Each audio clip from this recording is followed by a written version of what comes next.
বিভিন্ন দেশে হামলা এবং গাজায় নির্বিচারে গণহত্যা সত্ত্বেও যুক্তরাষ্ট্রের কাছ থেকে অপ্রত্যাশিতভাবে সমর্থন পেয়ে আসছেন যুদ্ধবাজ নেতানিয়াহু। তবে হঠাৎ যদি যুক্তরাষ্ট্র সমর্থন বন্ধ করে দেয় তবে কি হবে ইসরায়েলের? আসন্ন সময়ে কিভাবে সামলে উঠবেন নেতানিয়াহু? এ নিয়ে সম্প্রতি একটি প্রতিবেদন প্রকাশ করেছে সংবাদ মাধ্যম আল জাজিরা।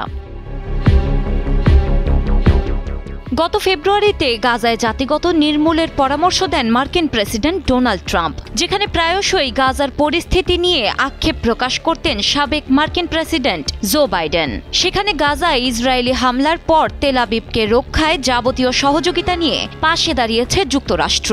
গাজা হামলায় ব্যবহৃত অস্ত্র সরবরাহ করে আমেরিকা। সব পরিস্থিতিতেই নেতানিয়াহুর ঢাল হয়ে দাঁড়াচ্ছেন ট্রাম্প। এমন সময় প্রশ্ন, ট্রাম্প প্রশাসন যদি সমর্থন বন্ধ করে দেয় তবে আসন্ন সময়ে কোন বিপদে পড়তে যাচ্ছেন নেতানিয়াহু?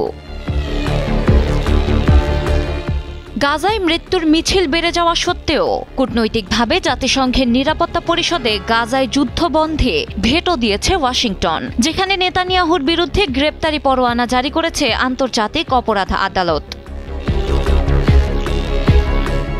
বিশেষজ্ঞরা বলছেন, যুক্তরাষ্ট্র যদি ইসরায়েলের প্রতি সমর্থন উঠিয়ে নেয় তাহলে গাজায় যুদ্ধে বড়জোর 1 বছর টিকতে পারবে ইসরায়েল। তবে এর মধ্যে পরিস্থিতি আরও জটিল হতে পারে।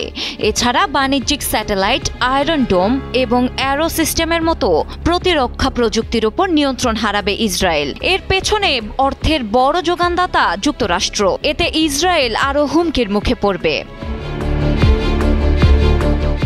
প্রতিবেদন অনুযায়ী আন্তর্জাতিক পরিসরে আসবে ব্যাপক পরিবর্তন। বিশেষজ্ঞদের মতে ইসরায়েলকে সমর্থন করা অনেক পশ্চিমা দেশ পৃথকভাবে আশাহত হয়েছে এবং তারা এখন ইসরায়েলের পতন চাইছে। যুদ্ধ পরবর্তীতে জার্মানির সঙ্গে ইসরায়েলের সঙ্গে ঘনিষ্ঠ হলেও তারা এখন দেশটির প্রতি মুখ ফিরিয়ে নিয়েছে। যদি ইসরায়েলের প্রতি যুক্তরাষ্ট্র এখন সমর্থন বন্ধ করে দেয় তাহলে তাৎক্ষণিকভাবে অন্যান্য দেশগুলোও ঠিক একই কাজ করবে।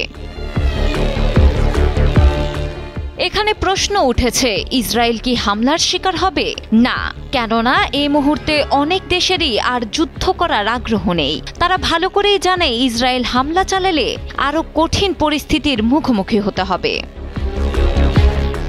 ডেস্ক রিপোর্ট, সময়ের আলো।